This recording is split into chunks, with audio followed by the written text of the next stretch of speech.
Recording in progress.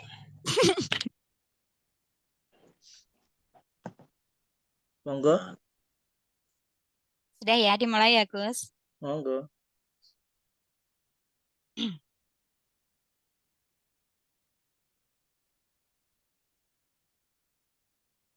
Assalamualaikum warahmatullahi wabarakatuh.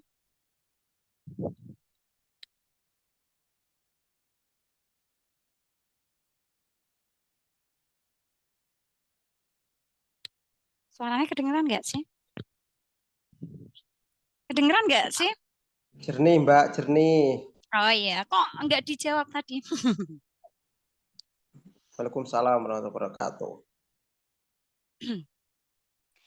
Alhamdulillah rabbil alamin wa binasta'in wa ala umuri dunya waddin sayyidina wa maulana Muhammadin wa ala alihi wa ashabi ajma'in amma ba'du. Yang saya hormati Teh Dr. Salwa selaku pemateri pada pengajian rutin bulanan Ikamaru 2010 malam hari ini.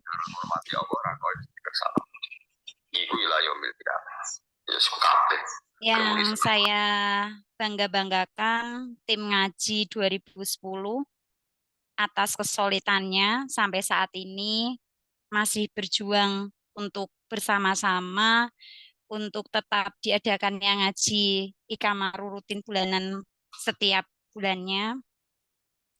Dan teman-teman semuanya seperjuangan Ikamaru 2010 yang saya sayangi, saya cintai, terutama yang malam hari ini Pak Ketua Ikamaru yang sudah menyempatkan nggih Mas Suluk nggih pada malam hari ini buat ikut serta memberikan sambutan di malam hari ini. Matur suwun, padahal dengan kesibukannya beliau Dinas di Jakarta sudah berkenan hadir di malam hari ini. Pertama-tama kita panjatkan puji syukur kehadiran Allah Subhanahu wa taala biqauli alhamdulillah wa syukurillah karena atas nikmatnya kita dapat berkumpul di sini dalam keadaan walafiat. Amin Allahumma amin. Dan yang kalinya sholawat salam adalah kita haturkan sang baginda agung Nabi besar Nabi Muhammad Shallallahu Alaihi Wasallam alladzi yarju syafa'atuhu fil yaumil qiyamah. Amin Allahumma amin. Di sini ini seperti dalil dan doa. Yang ketiga, sambutan ketua alumni Mas Suluk. Yang keempat, seminar kesehatan dari Teh Dr. Salwa Badrudin ya. Yang kelima, sharing bersama alumni. Yang keenam, penutup. Untuk memasuki acara yang pertama, pembukaan, marilah kita buka bersama dengan suratul Fatihah. Lilirudho ilah wali syafa'ati Rasulillah al-Fatihah. Alhamdulillahirabbil alamin arrahmanir rahim maliki yaumiddin iyyaka na'budu wa iyyaka nasta'in ihdinas siratal mustaqim siratal ladzina an'amta 'alaihim amin. Acara yang kedua, tahlil dan doa yang akan dipimpin atau diruusi oleh Kang Hasan Sobri. Monggo Mas Hasan dipersilahkan. No. Assalamualaikum warahmatullahi wabarakatuh. Waalaikumsalam warahmatullahi wabarakatuh. Bismillahirrahmanirrahim. Ila hadratin Nabi Muhammadin sallallahu alaihi wasallam ashabil kiram wa jamil anbiya wa tabi'in wal ulama al amin wal musannifin mukhlasin wa mujahidin sabila rabbil alamin wal malaikatil muqarrabin Sultan Syekh Abdul Qadir Al-Jailani tim Tisafil Jawi plus ila masyaikh Radatul Ulum ila Kiai Syuti Abdul Qadir semua Kiai Samsuti semua Kiai Imam Syuti semua Kiai Misbahul Munir Kiai Muhammad Hashim Kiai Hanafi semua Pak Muslih, Pak Sobirin, Kiai Fasurojo, Narohi Pak Arsyad Adhari, Menuju ila rencang-rencang Ikamaru, Kang Sumerap ing alam kubur, Mas Panji Ismail, Narohim, Mas Muizuddin, Saudara Ahmad Sahal, Narohi dan Mbak Siti Rohamnah, dan setuju ahli warisipun, setuju rencang-rencang Ikamaru 2010, Kang Sumerap ing alam kubur, Syaidilailahumul Fatihah.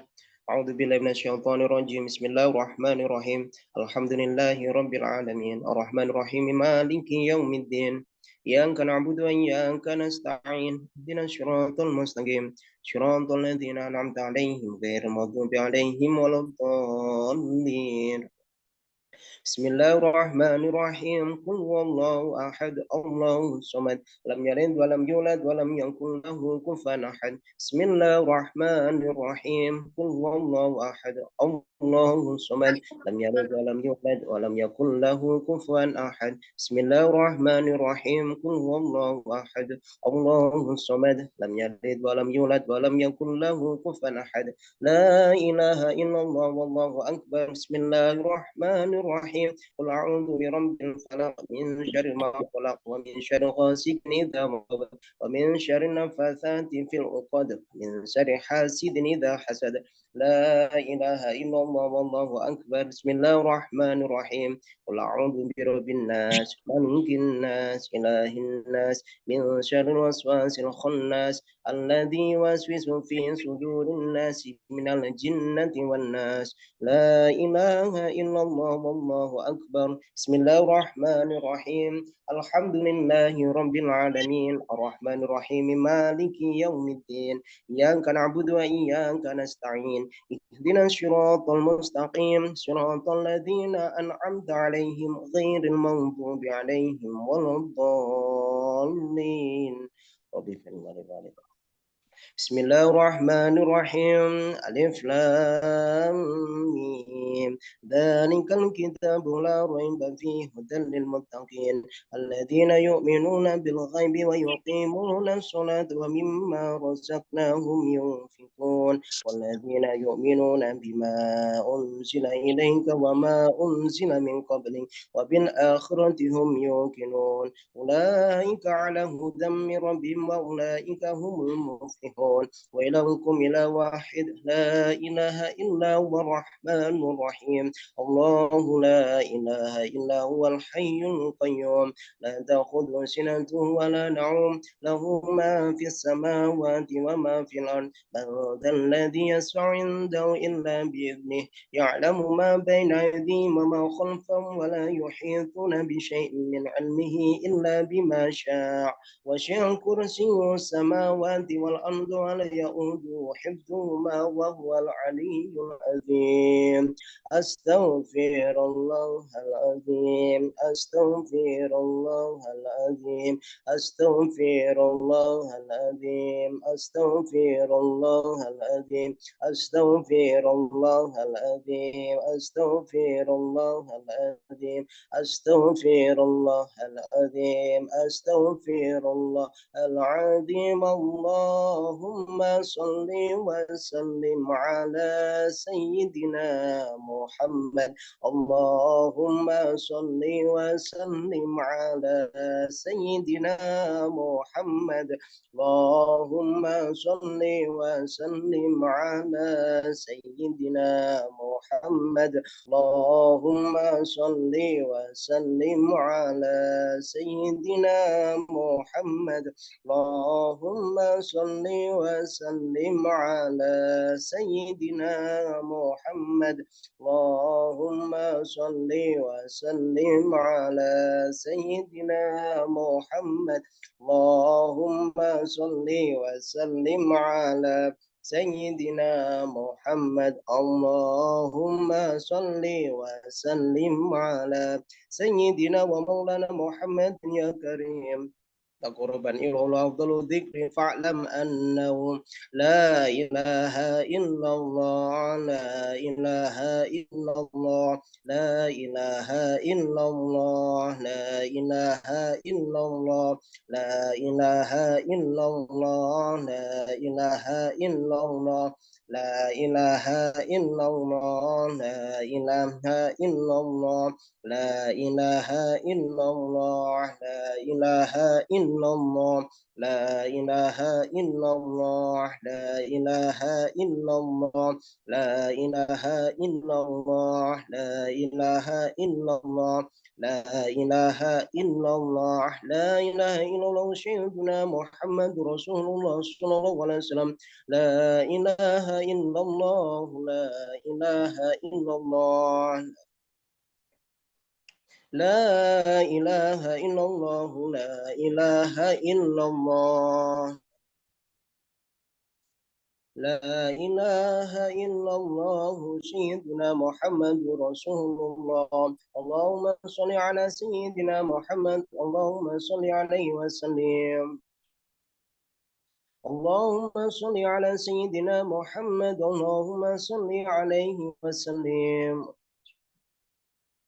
اللهم صل على سيدنا محمد، يا ربي صل عليه وسلم. سبحان الله وبحمده، سبحان الله العظيم، سبحان الله وبحمده، سبحان الله العظيم، سبحان الله وبحمده، سبحان الله العظيم، سبحان الله وبحمده، سبحان الله العظيم، سبحان الله وبحمده، سبحان الله العظيم، سبحان الله وبحمده، سبحان الله العظيم، سبحان الله وبحمده، سبحان الله العظيم، سبحان الله وبحمده، سبحان الله العظيم، سبحان الله وبحمده، سبحان الله العظيم، سبحان الله وبحمده، سبحان الله العظيم، سبحان الله وبحمده، سبحان الله العظيم. اللهم صل على حبيبك سيدنا محمد وعلى آله وصحبه وبارك وسلم أجمعين. بسم الله الرحمن الرحيم.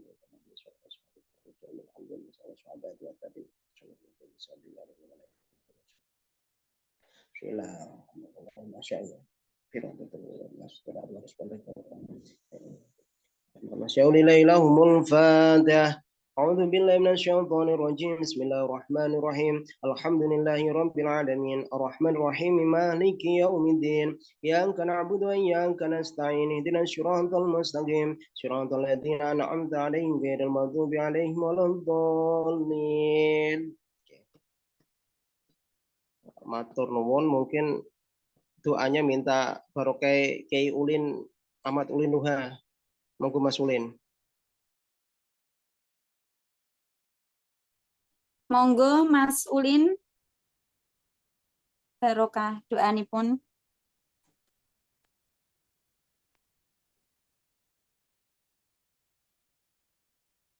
Mas Ulin.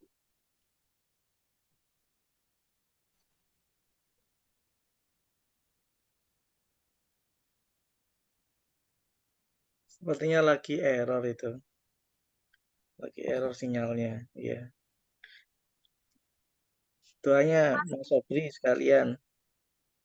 Oh, Gus Zaki aja, Gus. Monggo. Loh, iyalah. Tahlil langsung dongo tuh.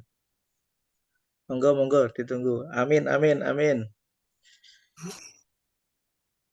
Bismillahirrahmanirrahim. Allahumma shalli ala sayyidina Muhammadin wa syafina wa karimna wa nabiyyina Muhammad wa sallallahu wa ta'ala kulli sahabatin wa sallallahu ajmain. Amin amin ya rabbal alamin. Alhamdulillahil alamin. Hamdalillah imin hamdan syai'an hamdan yu'afi wa mazidah. Ya rabbana lakal hamdu kama yanbaghi li jalalika karim wa azim sultan. Allahumma salli wa sallim ala sayyidina Muhammad sallallahu alaihi wasallam. Fi hadhihi al-mujma barakan hadhihi sallallahu wa rahmatan nazilan taqabbalan wa hadratin habibina wa syaikh al-akram sallallahu alaihi Muhammad sallallahu alaihi wasallam.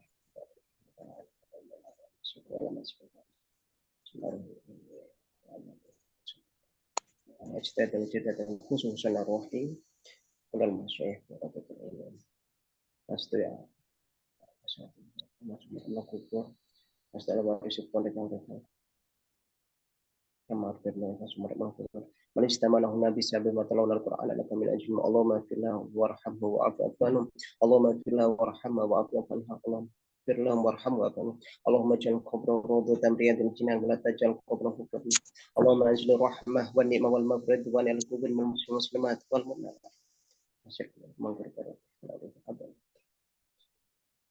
ربنا ظلمنا أنفسنا وإن لم تغفر لنا وترحمنا لنكن من الخاسرين. يا أيتها النفس المطمئنة ارجعي إلى ربك راضية مرضية فادخلي في عبادي وادخلي جنتي. ربنا آتنا في الدنيا حسنة وفي الآخرة حسنة وقنا عذاب النار والحمد لله رب العالمين. بركة الفاتحة.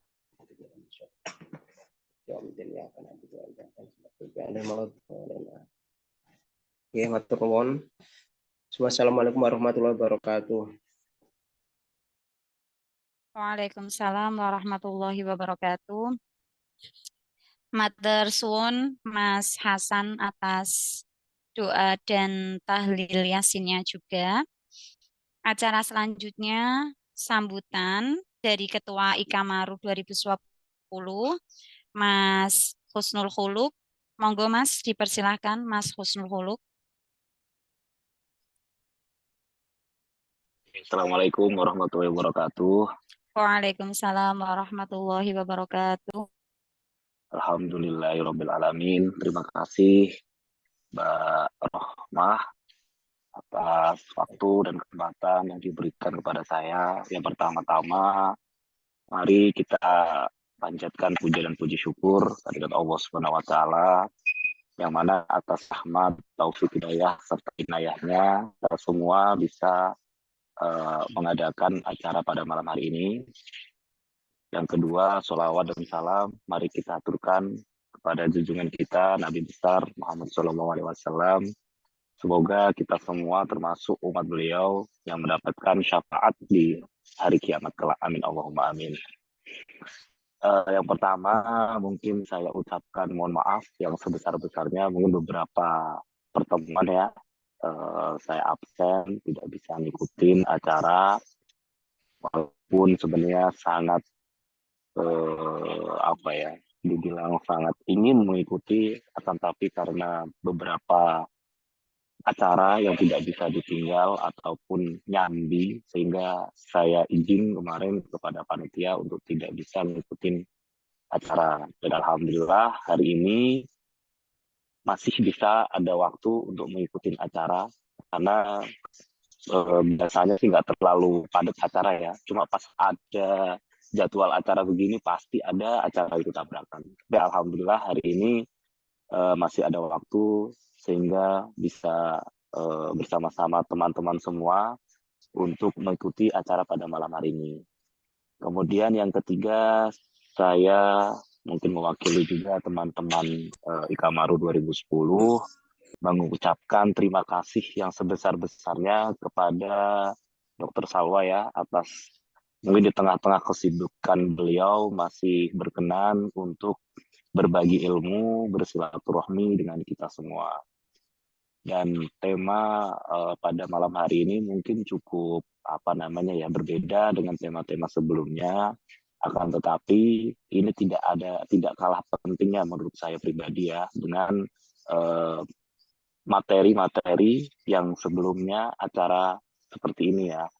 Karena ada peribahasa mengatakan jangan sampai kita kerja ngumpulin uang ya kan, tapi suatu saat uangnya habis untuk kesehatan. Nah, yang mana kesehatan memang sangat penting bagi kita semua, apalagi di akal yang sehat itu tergantung salah satunya dengan tubuh yang sehat. Semoga nanti acara pada malam hari ini bisa berjalan dengan baik dan membawa manfaat dan keberkahan bagi kita semua. Dan saya ucapkan terima kasih ya kepada teman-teman semua. Ini total ada 24 partisipan. Ya semoga aja nanti seiring berjalannya waktu masih menambah partisipan yang lain. Mungkin cukup itu yang bisa saya sampaikan. Terima kasih sebesar-besarnya. Selanjutnya saya kembalikan ke Mbak Rohmah ya. Assalamualaikum warahmatullahi wabarakatuh.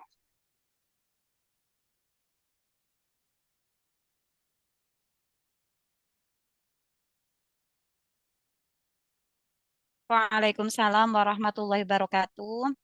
Matur suwun Mas Huluk atas sambutannya di malam hari ini. Ini Mbak Salwa sudah masuk ya? Sudah Halo, masuk halo, ya, Mbak Salwa? Assalamualaikum. Ya, Waalaikumsalam. gimana Dek kabarnya? Alhamdulillah sehat semuanya Mbak.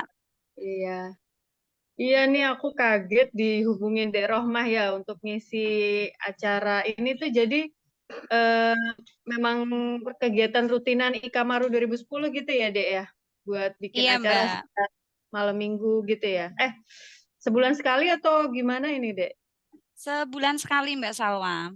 Oh, ya. Sebulan sekali nanti kita menghubungi Ustadz ustadzah yang di Guyangan buat ngisi. Dan alhamdulillahnya kan Mbak Salwa ini kan bisa ngisi ya. Kemarin-kemarin kan memang temanya kan kita memang agak sedikit berbeda sih Mbak di malam hari ini tentang kesehatan. Memang benar sih apa yang disampaikan Mas Huluk. Kita semua itu kan memang pekerja ya Mbak. Karena memang kita pekerja, kita dapat uang. Kalau misalkan kita nggak bisa jaga kesehatan kita kan ya kasihan juga kan. Maksudnya kan dengan adanya materi malam hari ini kan mungkin bisa sangat membantu sekali buat teman-teman Ikamaru 2010 ini Mbak. Sebelumnya makasih banyak buat Mbak Salwa ya Mbak udah nyempetin waktunya buat kita 2010 ya Mbak untuk ngaji bareng di malam hari ini. Ini ya ini kan Mbak Salwa udah masuk teman-teman. Ini sebetulnya sih nggak asing ya untuk Mbak Salwa ya. Gimana sih peran Mbak Salwa dulu di Guyangan itu seperti apa? Aktifnya, pinternya, eh sampai Nambahin loh, ya, Rohmah ini. sam- sampai ya siapa sih yang nggak kenal sama Mbak Salwa ya? Kita semua kan pastinya sangat ngefans banget Mbak Sanjangan. Nggih. Ini dibayar berapa ini deh Rohmah? Aku nggak punya rate. Ini saya bacakan pengalaman organisasinya Mbak Salwa untuk CV-nya Mbak Salwa. Saya bacakan ya Mbak, nggak apa-apa ya Mbak Salwa ya? Ya boleh.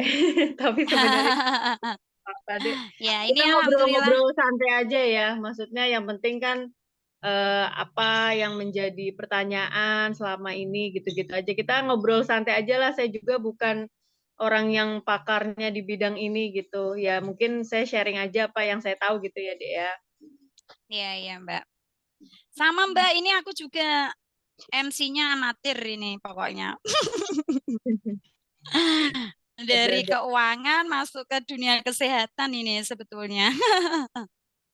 Apa-apa justru jadi obrolannya bisa lebih mengalir karena kan memang apa pertanyaan orang awam gitu ya. Jadi mungkin bisa dibantu gitu ke semua orang gitu.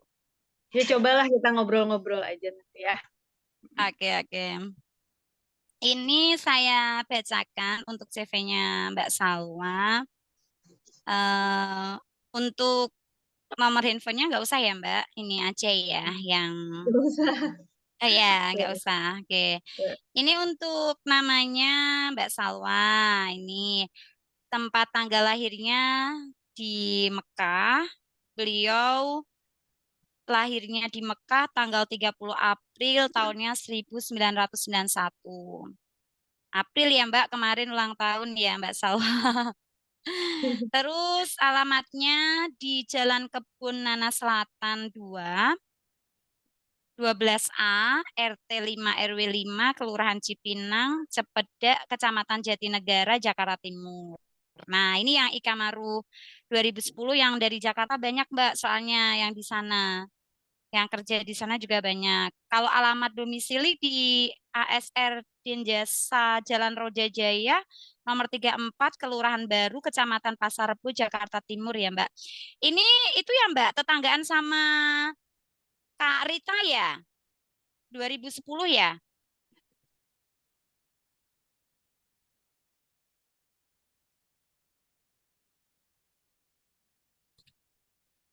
Halo, halo, halo. Ya, masih di mute tadi, Mbak. Oh ya, sorry. Iya kemarin Dek Rita kesini sama suami sama anaknya. Jadi saya sangat terbuka kalau ada yang mau main, monggo boleh main ke rumah kesini ya. Iya, iya, Mbak. Terus ini untuk status sudah menikah, Islam. Terus anak ini nanti yang ketiga ya Mbak, didoakan ya Mbak Salwa nanti lancar. Anak yang ketiga lahirannya semuanya sehat, amin ya Mbak. Terus pendidikan formalnya SD, MI, Rodotul Ulum. Ini dari MI ya Mbak ya, di Rodotul Ulum ya. Iya, betul. 97 sampai 2003 MTS sama kayak saya Rodotul Ulum ini. 97 sampai 2003 MA Rodotul Ulum 2006-2009. Kemudian melanjutkan kuliah di Fakultas Kedokteran UIN Syarif Hidayatullah Jakarta 2009 sampai 2015. Ini terus ini untuk pengalaman organisasi, kalau Mbak Salwa nggak usah diragukan lagi ya. Dari ISRU, ya ini ISRU, sekretaris ISRU ya Mbak, MA Rodotul Ulum 2008. Ketua Panitia Bakti Sosial, Koperasi Katarak, Masal di Fakultas UIN Syarif Hidayatullah. Bekerja sama dengan Perdami dan Petrolum 2010. Ini banyak sekali ya Mbak ya pengalaman organisasinya ya. Untuk penghargaannya ini peserta beasiswa Fakultas Kedokteran dari Kemenak 2009. Keren-keren. Nah, ini yang nggak asing, juara 1 pidato bahasa Inggris putri tingkat SMP seprovinsi Jawa Tengah loh. Ini SMP sudah juara MTS ya Mbak ya, sudah juara 1 pidato bahasa Inggris putri Itu tingkat zaman SMP dulu, seprovinsi Jawa Tengah. sekarang nggak bisa. Terus MA juara 2 lomba pidato bahasa Inggris tingkat MA se-Jawa Tengah 2008. Peserta beasiswa Community of Scholarship Kementerian Agama 2009-2015. Nah, ini kalau membahas tentang pendidikan informal, penghargaan ini luar biasa sekali nih Mbak Salwa. Ini sampai malam ini Mbak, nanti enggak itu. Udah deh, nggak usah dibacain semua. Ini itu ya Mbak, ini untuk saat ini bekerja di klinik Iya, ya Mbak di- ya, sebagai kepala klinik Al Fauzan Jakarta Timur. Monggo teman-teman yang ada di Jakarta Timur yang mungkin butuh konsultasi sama Mbak Salwa tentang kesehatannya, sangat itu ya Mbak ya. Terbuka boleh. sekali untuk Mbak Salwa. Ya. Ini Boleh. Mbak Salwa di Hellodoc ya Mbak ya, juga ya di Hellodoc juga ya. Iya, buat Iya. iseng-iseng ini nambahin apa? Iya. Soalnya sambil ngurus. Teman-teman, ya teman-teman nanti kalau misalkan ada yang ditanyakan di luar tema, boleh banget. Ini soalnya mumpung lagi ketemu Mbak Salwa di bidang apapun, insya Allah beliau tahu semuanya. Insya Allah tahu. Ya, Dek. Ada aja. Sama-sama. Ini sesuai tema ya Mbak, karena kan habis Idul Kurban tadi ya pembahasannya ya.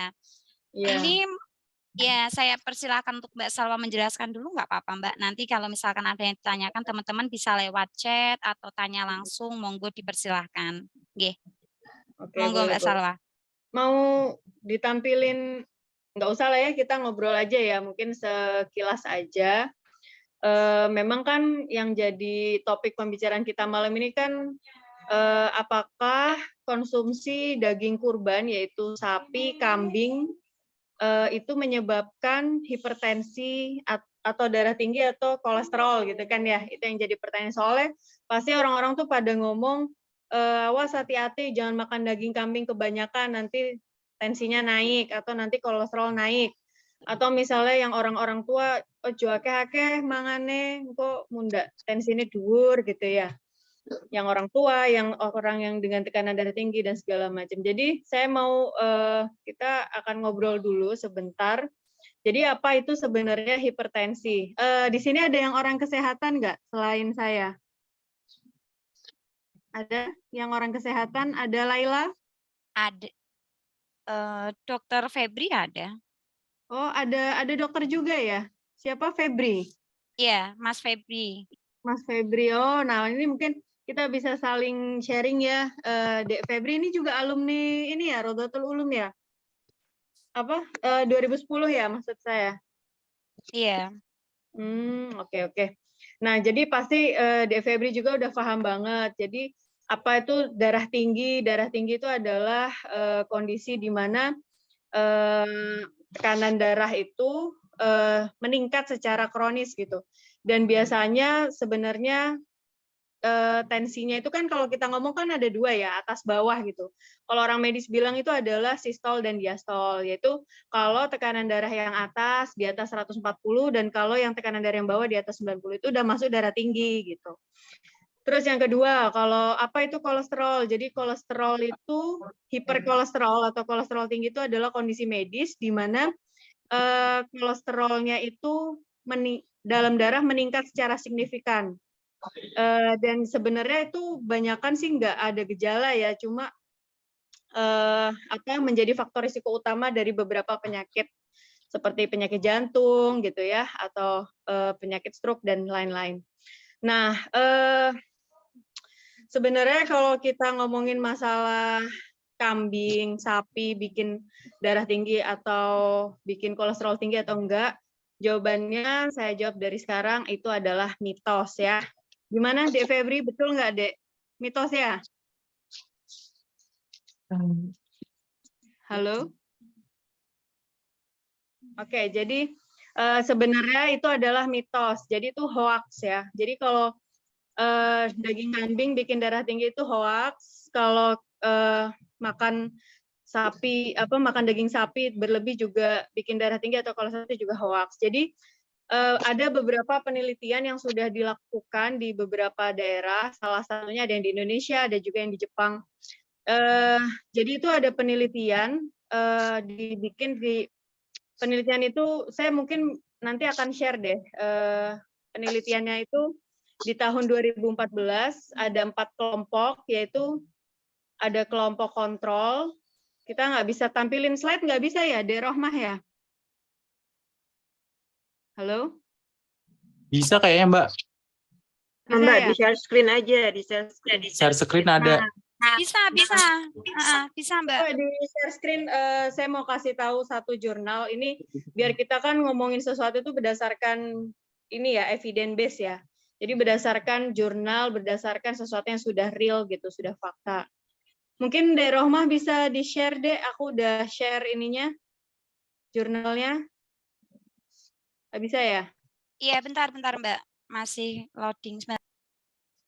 Oke, pokoknya intinya di penelitian itu, jadi dari judulnya aja udah gut meat does not cause increased blood pressure. Jadi daging kambing itu ternyata tidak menyebabkan peningkatan tekanan darah gitu. Nah, penelitiannya itu jadi mereka itu mengelompokkan, mereka memang menggunakan preparat itu ada tikus. Jadi mereka mengelompokkan menjadi 4 kelompok. Kelompok pertama kelompok kontrol. Kelompok kontrol ini diberikan daging ayam kurang lebih 20% dan garam 0,3%. Ya, catat ya, kelompok kontrol itu ayam dan garam yang sedikit 0,3. Terus kelompok GM atau gut meat itu dikasih kambing 20% dan garamnya 0,3%. Kemudian GS itu yang kambing dengan garam, yaitu kambing 20% dan garamnya 3-4%. Kemudian GY itu kambing 20% dan garam 3-4% dan ditambah dengan rempah-rempah gitu ya. Nah, setelah 14 hari ternyata kelompok yang diberikan daging kambing 20% dan garam yang tinggi 3-4% itu mengkonsumsi lebih banyak air gitu, sehingga menyebabkan tekanan darahnya juga meningkat. Nah, akhirnya mereka mencari tahu nih, peningkatan tekanan darahnya ini apakah dikarenakan garam yang berlebih atau kambing atau seperti apa. Nah, kemudian diteliti kembali 20 minggu kemudian, ternyata yang kelompok yang tadi garamnya tinggi itu kita turunkan menjadi garam 0,3%. Ternyata tekanan darahnya normal sama dengan kelompok kontrol, yaitu yang diberi makan yang ayam 20% dan garam 0,3%. Intinya apa? Intinya adalah bahwa daging kambing ini ternyata tidak menyebabkan hipertensi ya, tolong dicatat. Daging kambing tidak menyebabkan hipertensi, yang menyebabkan tekanan darah menjadi tinggi itu adalah sebenarnya pengolahan daging kambingnya, atau banyaknya garam yang digunakan saat pengolahan bumbu, atau penggunaan santan saat membuat gulai gitu, dan pola-pola hidup seperti kebanyakan orang Indonesia tuh kalau habis makan kan merokok ya, atau pola hidup yang diam gitu. Nah, inilah sebenarnya yang menyebabkan tekanan darah menjadi tinggi gitu. Kalau ada yang mau tanya boleh ya Dek ya, silahkan ya Dek Rohmah. Ya, Jadi intinya kesimpulannya sebenarnya daging kambing itu tidak menyebabkan darah tinggi, tidak juga menyebabkan kolesterol tinggi. Justru kalau dibandingkan kambing, sapi, dan ayam itu kadar kolesterol yang paling rendah sebenarnya adalah kambing gitu. Dan lemak jenuh itu adalah salah satu komponen lemak gitu. Itu yang paling rendah juga sebenarnya adalah pada daging kambing. Justru daging kambing itu memiliki kandungan protein dan zat besi yang lebih tinggi dibanding daging-daging yang lain. Intinya sebenarnya kalau kita apalagi setahun sekali ya makan daging kambing yang agak banyak sedikit atau misalnya bumbunya juga nggak terlalu asin atau nggak terlalu banyak santan seperti itu, terus diimbangi dengan pola makan yang baik seperti sayur, buah, dan makan yang cukup, tidak berlebih-lebihan, tidak israf, itu sebenarnya aman ya, nggak masalah gitu. Intinya sebenarnya kalau kita bilang daging kurban jangan makan bebek nanti bikin darah tinggi dan kolesterol tinggi itu adalah mitos ya, enggak ya gitu. Jadi insya Allah aman gitu. Asal pengolahannya baik, asal pengolahannya juga menghitung garamnya dengan benar gitu. Terus makannya juga jangan berlebih-lebihan seperti itu. Dah. Mungkin ada yang mau nanya-nanya silahkan Dek. Dek Febri ini. Oh lagi jaga katanya ya. Iya lagi jaga malam. Di mana ini Dek Febri? Jaganya di mana? Camping. Di mana?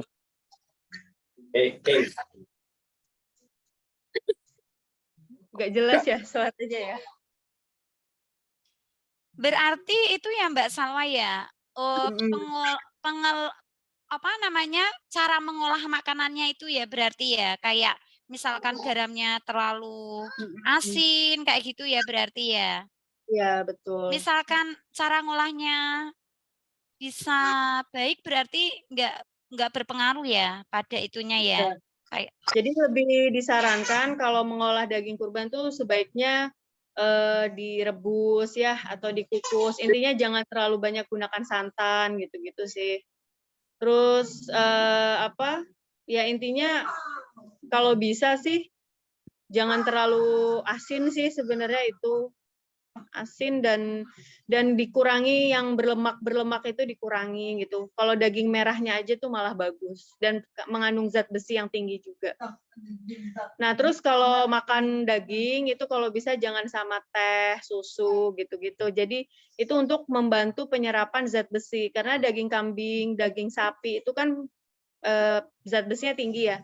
Kalau kita makan sama dengan teh atau dengan susu akan mengurangi absorpsi zat besi itu ke tubuh kita gitu. Jadi yang ada nggak guna gitu. Padahal zat besi yang digunakan untuk HB atau darah dan segala macam kayak gitu. Iya ya Mbak. Mbak kalau tanya boleh ya Mbak di luar boleh. daging kurban ya. Kalau kayak daging babi itu gimana Mbak? Kan temanku ada tuh yang satu kantor tuh kayak suka kayak daging babi gitu loh Mbak, kan dia kan nonis kan, Chinese juga lah. Itu gimana Mbak? Kalau sebenarnya semua daging itu kan pasti yang jelas mengandung kolesterol ya, karena semua protein hewan itu mengandung kolesterol. Cuma kalau dari yang saya baca, penelitian-penelitian itu memang di antara beberapa macam jenis daging itu yang paling aman sebenarnya adalah daging kambing gitu. Kalau babi kayaknya nggak terlalu dibahas ya. Saya juga kurang paham sih, nanti coba bisa ditanyakan sama yang lebih ngerti kali ya kalau untuk babi. Saya juga nggak pernah makan babi deh.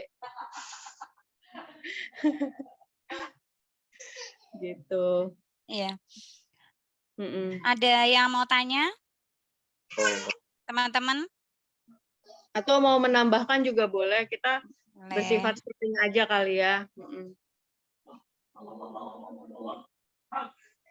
Ya intinya itulah, pokoknya keluar dari Zoom ini, begitu ada orang bilang, jangan makan kambing banyak-banyak, nanti bikin darah tinggi, wah itu hoax, gitu aja ngomong, nggak benar, gitu.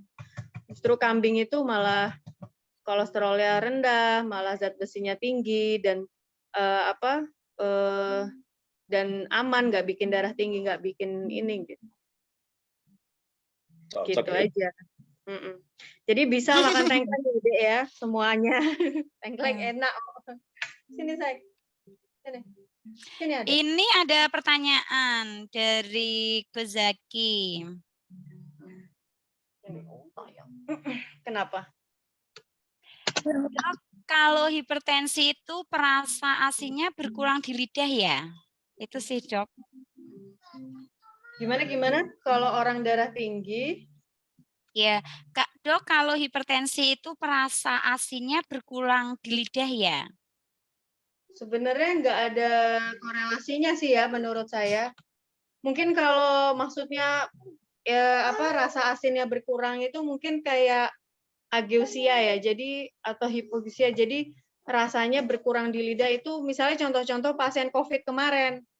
Asinnya kok jadi kurang asin apa gitu-gitu ya. Itu karena ada masalah dengan indera rasa, penciuman kayak gitu sih. Tapi kalau hubungannya ke darah tinggi kayaknya enggak ya, enggak ada hubungannya. Awas sayang. Zaki suruh ngecek tuh, Mah. Iya. Suruh cek Tahu-tahu darah tinggi ya? gitu. Banyakan makan enak-enak. Sudah ada kan Mah ya. Iya, cocok. Aku izin nanya, Mbak. Ya, boleh. Kenalan dulu Kang deh. Hasan. Tanya siapa, dari mana, sekarang tinggal di mana. Ya, Mbak, kenalin nama saya apa ya? Hasan ya.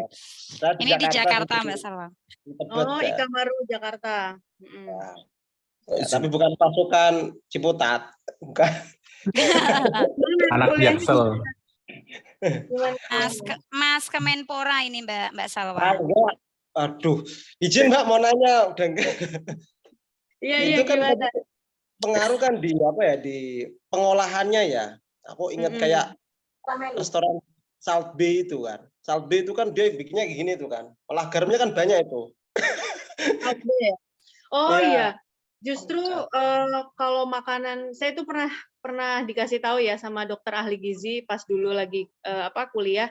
Justru kalau kita masak, garamnya itu dimasak jadi masukin garamnya itu pada saat api masih dinyalakan sampai dia matang itu absorpsi garamnya lebih banyak ke makanan ketimbang kalau udah jadi baru garamnya ditaburkan gitu.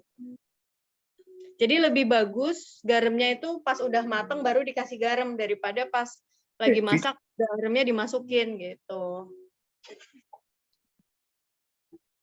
Orang kecamatan nanti. Berarti konsep Warmindo oke ya berarti ya. Menyediakan boleh lah, bisa lah itu ya.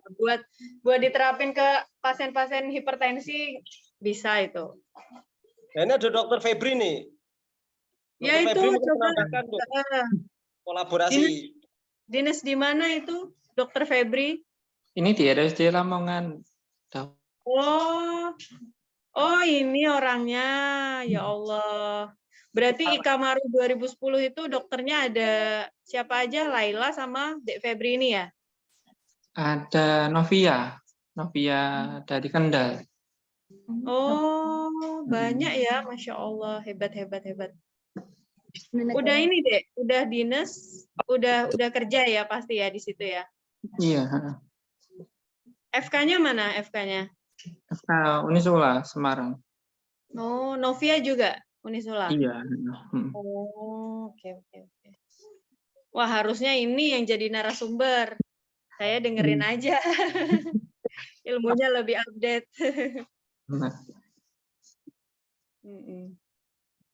Oke. Yo sharing Febri sharing. Ya monggo ini aku lagi lagi pas jaga ini tadi tuh. Oh iya. Jadi nggak bisa tampil langsung terus. Ini kan angkatannya Salim semua ya?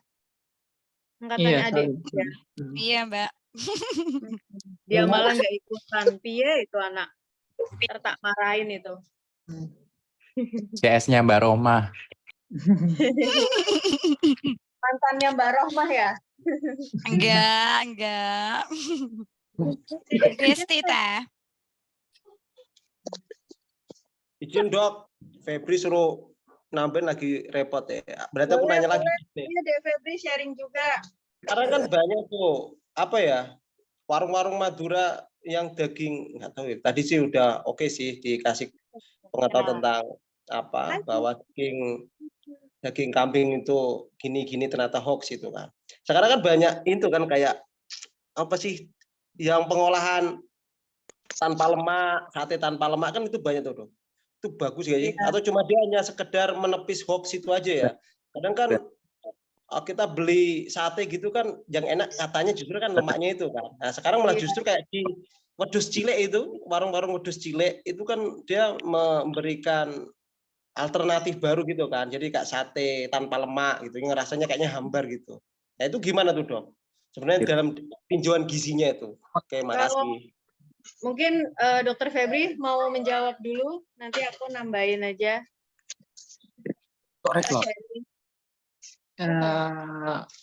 Untuk masalah tentang kayak makanan daging ya, yang kayak daging sapi maupun daging kambing itu sebenarnya kan ya mungkin yang mungkin tadi sudah dijelaskan sama Dr. Salwa juga ya, bahwasanya daging kambing itu kan lebih ke arah untuk arah pengolahannya yang kurang tepat kadang-kala yang menyebabkan kolesterol ataupun hipertensi yang menjadi pemicu itu sendiri. Nah, untuk yang ditanyakan sama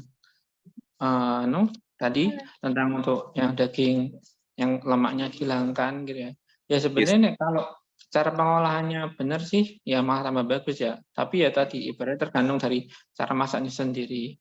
Apalagi kayak daging sapi maupun kambing itu kan tergantung dari apa ya namanya, dari daging yang diambil. Apakah itu dari daging yang di paha maupun yang di dada itu kadang-kala berbeda porsi lemaknya. Ya itu tadi apa namanya, kalau yang lemak yang di paha itu kan lebih sedikit dibanding lemak yang di tempat lain, terutama yang dekat-dekat, yang contohnya yang dekat hati ataupun dekat jantung itu justru malah yang banyak lemaknya. Nah itu kalau kita beli sate itu kan kadang-kala kan tidak cuma isinya kan tidak cuma daging, kadang-kala kan ada yang hatinya juga kan. Nah itu sebenarnya untuk yang menyebabkan kolesterol tinggi itu kan ya penyebabnya ya makan makanan yang bukan yang daging murni, malah yang campuran itu tadi yang menyebabkan kolesterol tingginya itu. Tapi yang rasa itu tergantung dari cara masaknya sendiri sih. Dari kalau yang tadi yang dikatakan kalau kurang lemak jadi hambar itu ya balik lagi ke cara masaknya. Ada juga kok yang pure daging aslinya ya tetap enak juga. Nggak ada tambahan lemak-lemak. Justru malah kadang-kala ya kalau kita makan di tempat makan yang besar itu kayak makanan western itu malah jarang kita nemu lemak itu, malah daging murni kayak gitu kebanyakan.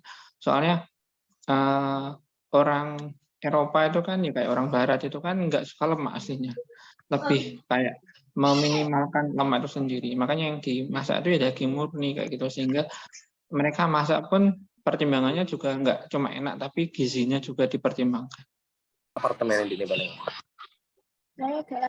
Terus mungkin mau nambahin ya, tadi yang Dokter Febri bilang emang udah betul. Jadi sebenarnya itu tetap aja sih intinya tuh pengolahan gitu.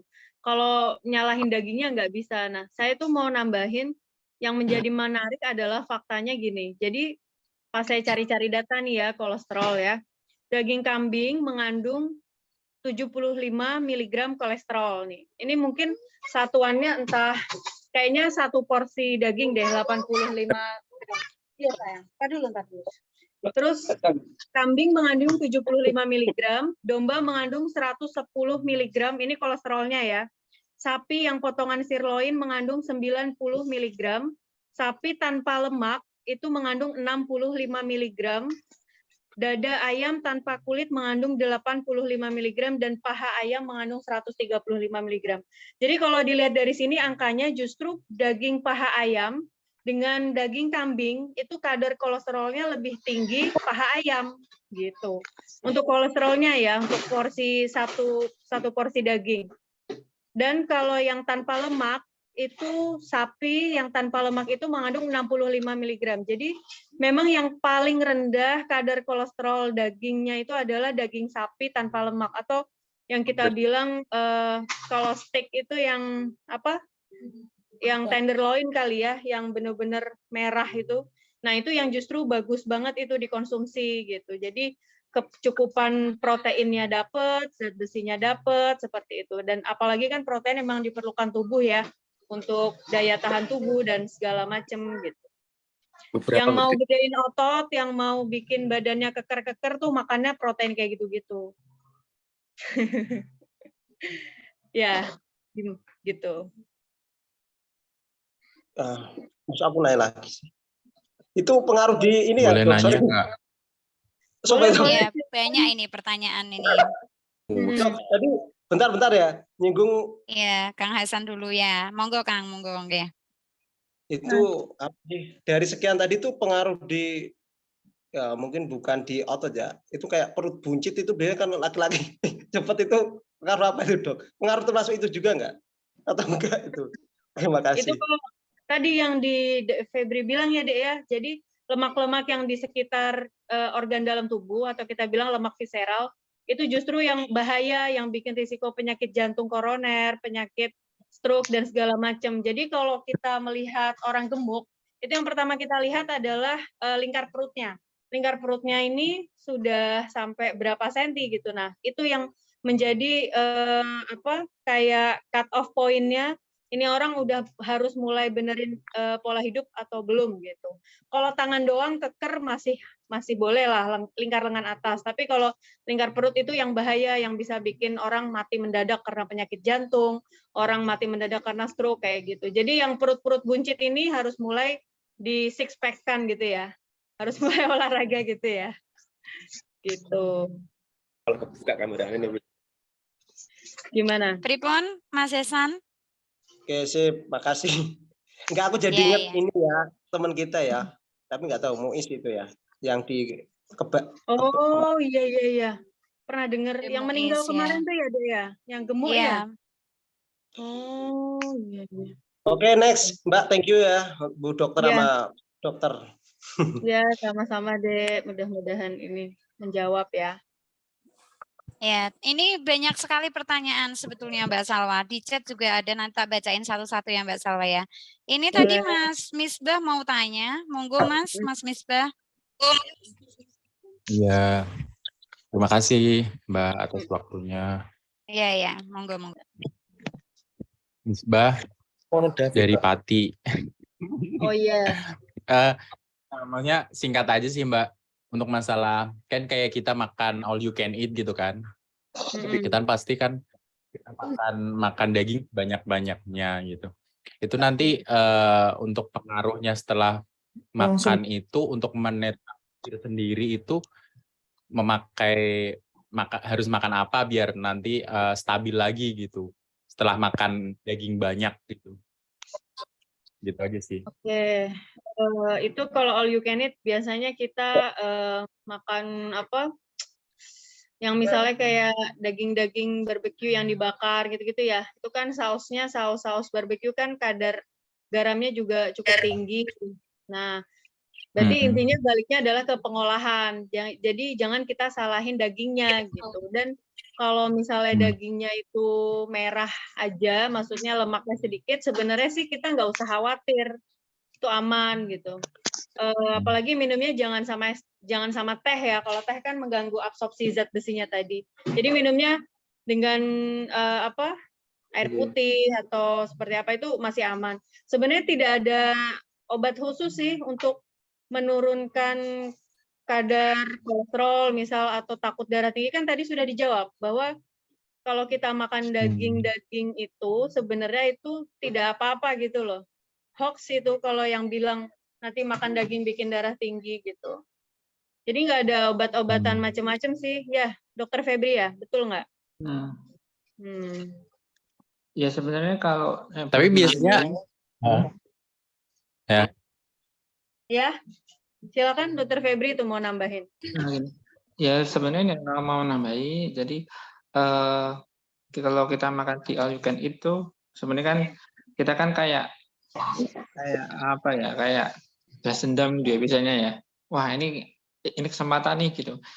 Bayarnya agak lebih mahal, makanya makan yang lebih banyak gitu. Kadang-kala kan yang diambil yang menurut kita itu yang sekiranya kita biar nggak rugi gitu loh. Kadang-kala gitu kan. Nah, biasanya kalau di all you can eat yang menunya kebanyakan daging atau ikan gitu, kita ambil yang lauk pauknya aja. Sebenarnya kan ya dalam Islam kan juga tidak boleh ya kita berlebihan gitu. Kita makan ya secukupnya aja. Namun pada saat tertentu kan kita juga gimana di kondisi yang kayak ini kita disuruh untuk makan sebanyak-banyaknya sehingga kita pun juga tidak merasa rugi akhirnya gitu. Itu apa yang dikatakan Dr. Salwa tadi untuk makan daging atau apa atau daging yang kita khawatirkan kayak sapi atau kambing yang mungkin menurut banyak orang itu banyak lemaknya. Tadi cara masak yang benar itu ya sebenarnya apa namanya kita tahu dulu apa namanya masak yang seperti apa. Kadang-kala kan tadi ada satu bagian kan mungkin tadi coba mungkin juga dijelaskan sama Dr. Salwa juga pemberian garam itu kan baiknya emang tidak pas waktu dimasak, tapi waktu setelah dimasak. Kalau nggak salah gitu ya. Setahu saya gitu. Jadi makanya kalau kita masak sayur ataupun masak apa namanya masak-masak goreng-goreng tertentu itu emang garamnya itu jangan pas waktu dimasaknya, tapi setelah dimasak. Namun kan nggak setiap orang itu cocok dengan seperti itu gitu. Terus untuk tadi mau nambah yang tentang masalah tentang lingkar perut ya, itu kan yang paling gampang kita ukur gitu. Ini kalau kita mungkin habis ini bisa ukur sendiri masing-masing lingkar perutnya. Kalau seingatku dulu itu kalau nggak salah kalau laki-laki itu bisa dikatakan masih normal tuh kurang dari 90 cm kalau nggak salah. Kalau perempuan itu 8 cm. Nah, nanti coba diukur sendiri lingkar perutnya. Kalau lebih dari itu berarti ya termasuk agak gemuk kayak gitu atau enggak lemak di bagian perutnya atau bagian visceralnya itu lebih banyak sehingga untuk konsumsi makanan juga dikurangi, tambah olahraga, terus makan makanan pun juga harus dibatasi, kebanyakin sayuran maupun buah-buahan sehingga nanti apa namanya proses yang diserap enggak cuma lemak tok, tapi serat-serat vitamin ataupun mineralnya pun juga tinggi kayak gitu. Jadi penyerapan di dalam tubuh itu enggak cuma lemak, tapi ya terbantu dengan juga yang mineral ataupun vitamin kayak gitu. Ya. Mbak Salma, aku boleh nambahin nggak sih Mbak? Ya, ini pengalamanku sih Mbak. Pas aku di Opnam itu kan karena infeksi saluran cerna ya Mbak. Itu kan memang saya itu kan ditanya Mbak sama dokternya kan. Terakhir itu makan apa gitu kan. Kebetulan memang pas itu memang di all you can eat Mbak. Pas temanku ulang tahun itu malamnya kan.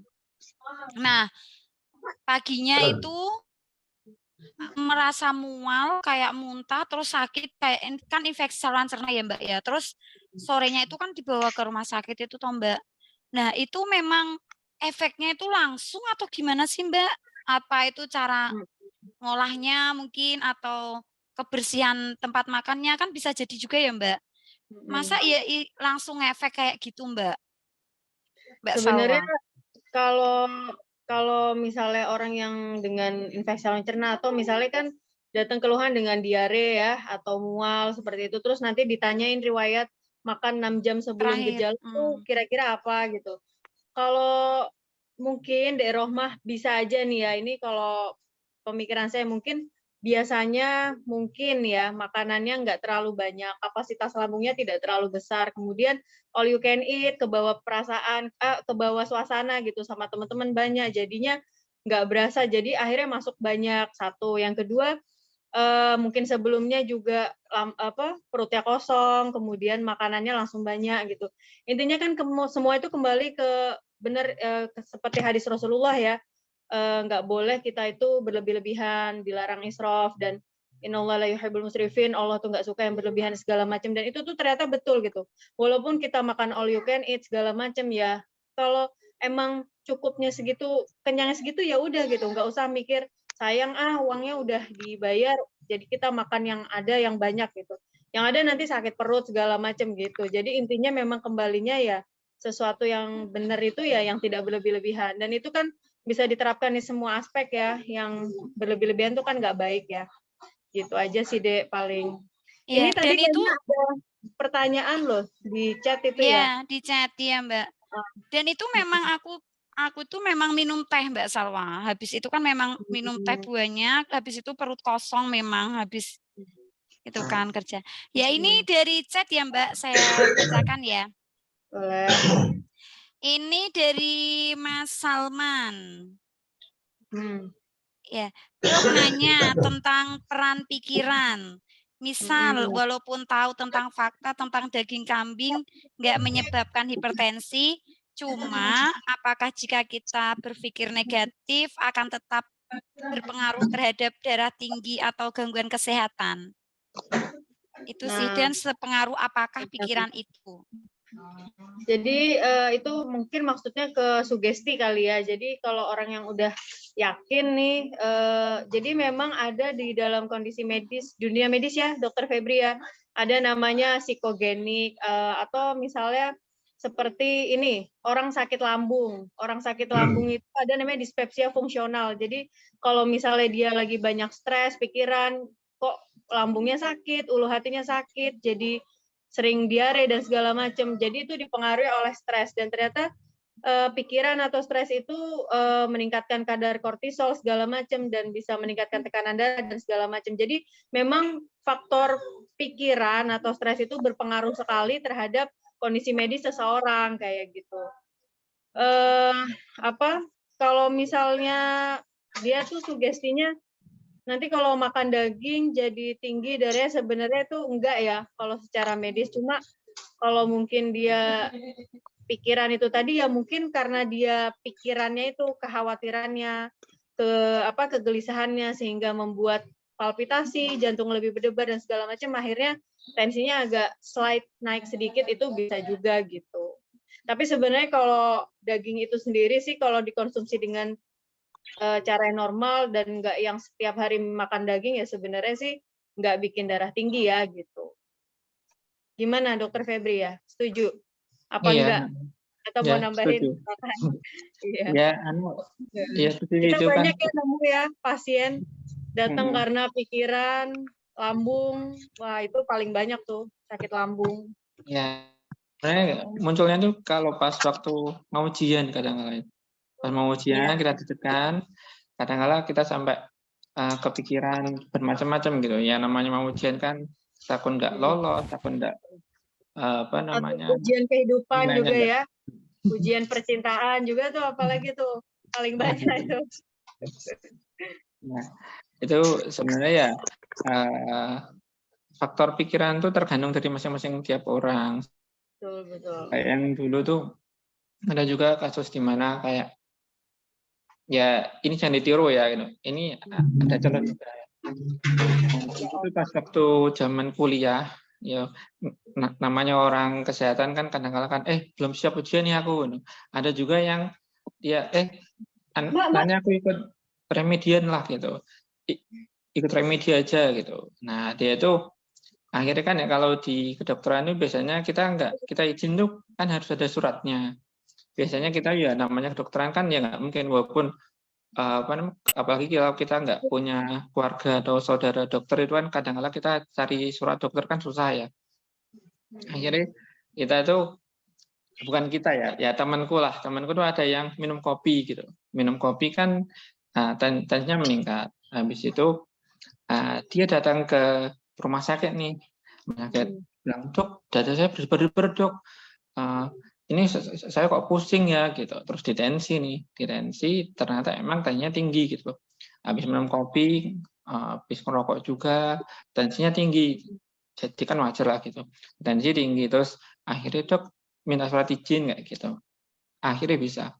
Nah, namun setelah itu, setelah periksa cuma mungkin setengah jam atau 1 jam, dia nggak yang ngeluh pusing atau berdebar-debar, ya biasa aja. Karena emang dia nggak punya riwayat darah tinggi gitu loh. Ibaratnya darah tinggi itu bisa dikatakan didiagnosa hipertensi atau darah tinggi itu kalau minimal 2 kali pemeriksaan. Jadi kita nggak bisa sekali pemeriksaan tensinya tinggi langsung gitu. Tapi kan kita kalau misalkan 2 kali pemeriksaan gitu, ya kita butuh waktu juga, butuh karena kadang-kala kalau kita pasien banyak kayak di klinik kayak gitu, kita nggak bisa, apalagi kita pun juga tanya dulu, punya riwayat enggak sebelumnya, ataupun keluarganya ada yang punya riwayat darah tinggi enggak gitu. Kalau emang punya, ya kemungkinan besar walaupun sekali pemeriksaan itu sudah didiagnosa darah tinggi, itu pun juga dengan pertimbangan dari gejala atau simptom-simptom yang ada di pasien tersebut gitu. Terus untuk masalah tentang kayak pikiran itu kan sebenarnya misalkan saya minum es, berarti saya batuk nanti, itu kan cuma pikiran aja. Sebenarnya kalau ditelusuri, minum es itu nggak menyebabkan batuk, ya nggak menyebabkan pilek sebenarnya gitu loh. Tapi kadang-kala karena kita minum es pas waktu kondisi kita terus akhirnya jadi radang, jadi pilek, jadi batuk, jadi akhirnya seperti itu. Jadi itu juga perlu diluruskan ya, Dek. Maksudnya kalau suka banget tuh dengar jangan minum es nanti pilek gitu. Sebenarnya ya minum es apa itu nggak bikin pilek. Yang bikin pilek itu justru karena udah agak drop daya tahan tubuhnya, terus minum es, jadinya kan kalau es dingin itu kan vasokonstriksi ya. Jadi jadi lebih mampet segala macam, jadinya memperburuk gitu. Tapi kalau orangnya dari awal tuh sehat-sehat aja, ya nggak ada masalah, minum es tuh nggak bikin batuk, nggak bikin pilek. Cuma kalau emang pas lagi batuk pilek, minum es akan lebih parah karena memang itu tadi, kalau es itu kan dingin itu kan membuat pembuluh darah itu akan lebih konstriksi atau orang bilang tuh jadi lebih mampet segala macam. Jadi itu yang memperparah gejalanya. Itu juga harus diluruskan ya itu ya, mitos-mitos itu ya. Iya. Betul. Sip. Ya, Mas Salman, sambung terjawab ya Mas Salman ya. Aman Mbak, makasih. Ya, ada lagi Mas? Nopo sampun? Mbak Rohma, saya ingin Sampun ya. Nggih, sinten wau sing. Halo. Ya. Nggih. Oke. Mbak Terima kasih waktunya ya. Dokter Salwa sama Dokter Febri, ini kan kasus yang di Gunung Kidul itu terkait penyakit antraks ya. Itu kan kasusnya lagi in-innya ini. Nah, itu cara misalnya membedakan antara daging yang sudah terinfeksi antraks atau belum, itu bagaimana? Dan kalau misalnya, kan kita jadi parno sendiri ya kalau dapat daging ya akhirnya dengan adanya masalah tersebut. Nah, cara pengolahannya itu bagaimana supaya daging yang kita terima, yang kita beli, yang nantinya kita konsumsi itu supaya aman lah untuk kita makan. Terima kasih. Nah, kasus yang ada di mana, di Jogja ya itu ya. Iya. Kan memang bangkai itu kan haram dimakan ya. Semua itu kembali ke hukumnya itu haram dimakan. Jadi sebenarnya kalau daging yang fresh, kalau kita misalnya beli daging terus kita takut ternyata ini adalah daging dari bangkai segala macam. Ya itu intinya gini, kalau ciri-ciri daging yang fresh, yang sehat itu kan warna merahnya itu merah hemoglobin yang benar-benar baru dipotong. Maksudnya hemoglobin itu kan sel darah merah ya. Kalau dia itu dalam keadaan hidup, kemudian dimatikan, kemudian diambil dagingnya, itu kan dia ada yang namanya itu stres karena disembelih gitu ya. Nah itu akan katanya sih lebih merah ketimbang yang kalau dia bangkai ya pastinya iyalah, karena kalau bangkai itu kan satu sudah tidak fresh, sudah lama seperti itu. Ya agak susah juga sih ya bedainnya, soalnya kita kan nggak tahu ini dagingnya fresh atau enggak, ya paling kita lihat yaitu tadi dari segi kesegaran dagingnya, kemudian mungkin dari bau amisnya dan segala macam gitu. Kalau kita cuci daging itu kan kadang kelihatan tuh, pas kita cuci darahnya masih ngalir apa enggak, itu kan kelihatan tuh yang bagus sama enggaknya kan kelihatan seperti itu. Gitu sih paling. Saya juga heran sih itu yang antraks tuh ini ada yang di Jogja nggak ada ini? Yang tinggal Jogja. Ada yang di Mas Jogja. Suyut ya kayaknya ya. Kenapa? Mas Suyut kayaknya, Dok. Suyut, terus Muklis. Oh ya, Muklis. Di daerah situ, mana Gunung Kidul ya? Mas, betul itu ya, pasiennya banyak ya di situ ya, antraksnya itu ya.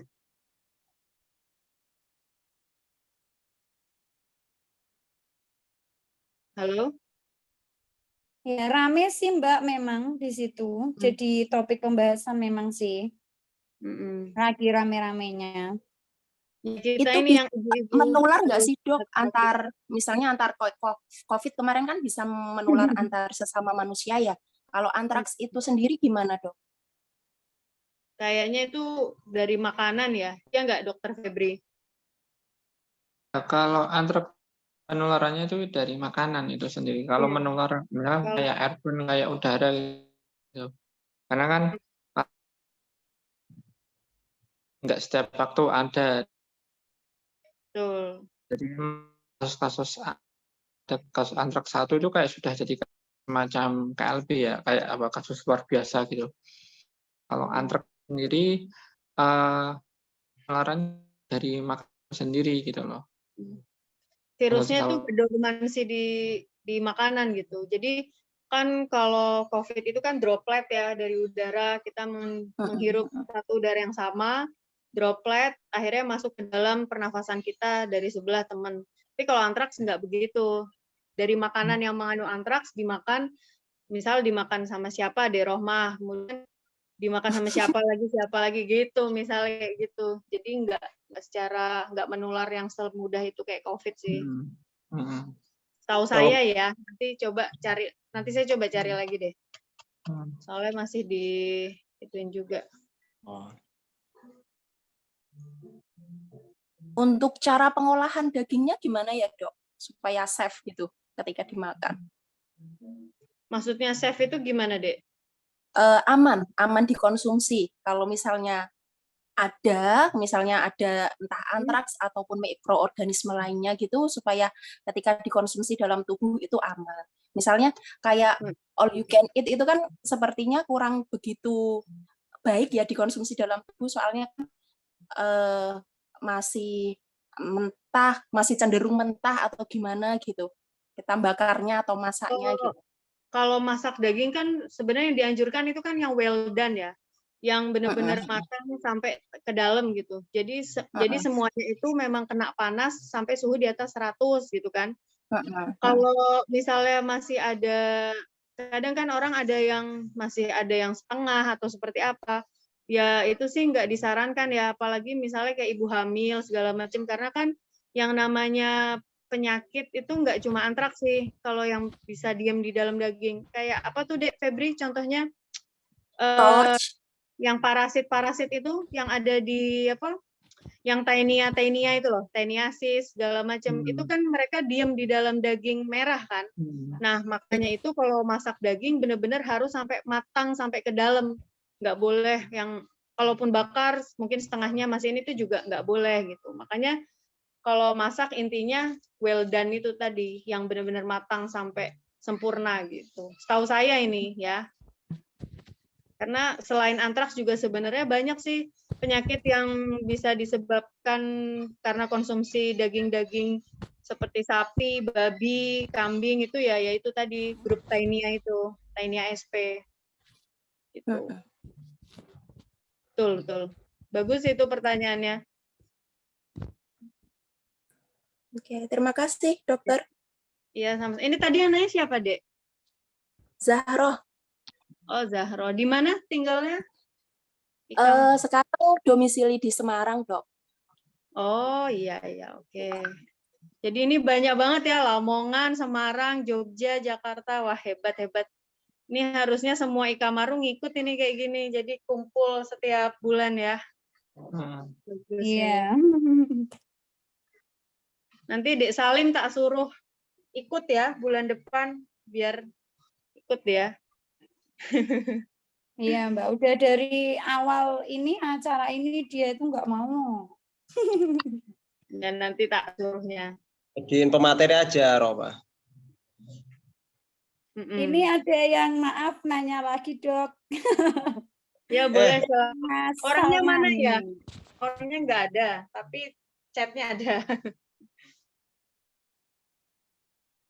Malu paling, Dok. Ini bacain aja ya, Dok ya. Ini ya. Makan sate yang ada arengnya itu katanya bikin kanker apa enggak? Jawabannya ya. Jadi memang kalau konsumsi makanan sisa pembakaran itu dalam waktu yang lama, kemudian konsumsi yang berlebihan itu katanya bersifat karsinogen atau memicu sel kanker, memicu ya, bukan menjadikan, memicu. Jadi kalau misalnya orang tersebut sudah ada kalau misalnya orang tersebut udah ada gen kankernya, maka misalnya di keluarga sudah ada histori CA, apa sayang? Tuh kenalan dulu tuh. Misalnya orang tersebut sudah ada bakat kanker. Iya, kok tahu namanya Dek Rohmah itu, Tante Rohmah. Nah, itu jadi dia bisa mengaktifkan sel-sel kanker itu. Makanya tidak disarankan sebenarnya makan makanan yang sate-sate itu ya, kalau bisa sih nggak usah sering banget ya. Sate ayam, sate kambing, sate sapi. Karena ya itu tadi karsinogen, bersifat karsinogen. Kenalan dulu, kakak mau jadi Ikamaru? Ya, nih kenalan nih, namanya Nasyid nih. Sini, duduk. No. Dah gimana, Dek Salman udah jelas? Oh, kopi yang dicelupin areng itu. Kopi jos ya? Ya itu juga nggak bagus sih, Dek. Tetap aja itu sisa pembakaran langsung masuk ke itu, terus kita minum secara langsung, kontak langsung dengan mukosa sistem pencernaan tuh ya nggak baik sih. Kalau saya sih nggak menyarankan. Kopi aja sebenarnya dikonsumsi banyak juga nggak baik, kan kafein ya. Apalagi ditambah areng segala macam, habis itu udut ya. Habis itu makan sate kambing.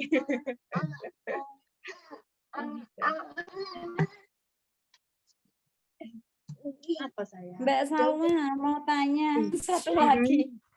Mah, Pak Huluk tadi kayak menanya itu, nggak jadi-jadi. Oh iya. Kasih kesempatan ke Ya ini Mas Huluk dulu ya. Pak Ketua Ikamaru 2010 ini Mbak Salma. Oh, ini. Nanya ya. Ya. Idealnya seberapa lama dan lembut kita mengunyah daging sehingga aman untuk pencernaan? Dan berapa lama waktu yang disarankan bisa aman untuk tidur setelah makan daging? Oke, kalau ideal tuh kayak saya sih ikut kata Rasulullah ya, 33 kali ya. Tapi kelamaan kayaknya ditinggal teman-temannya pergi nanti kalau kita ngunyahnya 33 kali. Sebenarnya tergantung ini sih, Dek, kalau ngunyah itu nggak ada idealnya atau gimana, yang penting sudah lumat, sudah halus, sudah mudah dicerna sehingga tidak menyebabkan sakit perut segala macam. Karena kalau daging yang dicerna kurang lama seperti itu kan nanti bisa bikin sakit perut ya, karena harusnya peristaltik lambung dan ususnya itu bisa lebih cepat, transitnya jadi agak lama karena belum dipotong secara sempurna di mulut. Nggak ada idealnya sih, Dek. Yang penting udah kerasa, udah lembut, bisa. Iya, bisa. Ini di mana tinggalnya Ketua Ikamaru 2010? Husnul ya, Dek Husnul ya? Ya, halo Mbak. Halo. Ya, kebetulan ini lagi di Jakarta Timur juga ini Mbak. Oh, Cuma di mana? domisilinya di Samarinda kerjanya. Ini pas ada kerjaan aja sampai hari mungkin Oh, Selasa pagi balik ke Samarinda. domisili di mana? Samarinda Mbak, Oh, iya. di Kalimantan Timur. Oh, iya. Iya. Ya tadi ini sih Mbak, apa namanya? Ya saya cukup pencinta daging ya, pencinta daging. Justru di Jakarta ini saya cari sop kaki kambing Jakarta Timur belum dapat di tempatnya. Beberapa tempat masih belum ini nih. Mari teman-teman yang di Jakarta Timur kalau ada rekomendasi tempat ya sop kaki kambing di mana? Lagi nyari nih. Tempat apa? Nah, Tempat sop kaki kambing. Kalau barangkali ada rekomendasi tempat kan di wilayah Jakarta Timur sini. Ini kebetulan saya di daerah Gading. Oh, di Gading. Di Gading, Kalau ya di Gading. saya tuh nggak pernah, saya nggak suka kambing ya, jadi kurang paham. Ya, jadi dulu sih ya saat usia masih di bawah ya usia 23 sampai 27 yang saya rasakan itu ketika makan daging itu efeknya kurang begitu terasa ya Mbak ya. Cuma di menginjak mungkin setahun terakhir ya saat udah kepala 30 nih setiap makan itu kok agak tegang khususnya di area leher gitu kan agak mulai pusing gitu kan ya mungkin karena intensitas olahraganya juga menurun ya. Kemudian juga yang saya khawatirkan itu malah yang di pencernaan. Pencernaan karena kan beberapa tekstur daging itu kan beda-beda. Mungkin yang ya kalau kita makan wagyu mungkin enak lunyahnya. Cuma kadang kalau kita makan sate atau yang di pinggiran gitu kan, itu kan ada daging yang agak alot.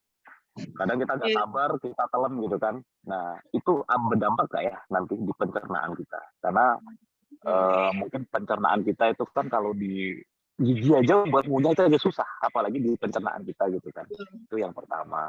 Terus yang kedua, saya tuh paling suka ketika makan malam itu nggak lama itu tidur gitu kan. Cuma itu kan memang secara kesehatan mungkin nggak bagus ya. Nah, saya juga perlu lebih nanya sih, itu efeknya apa?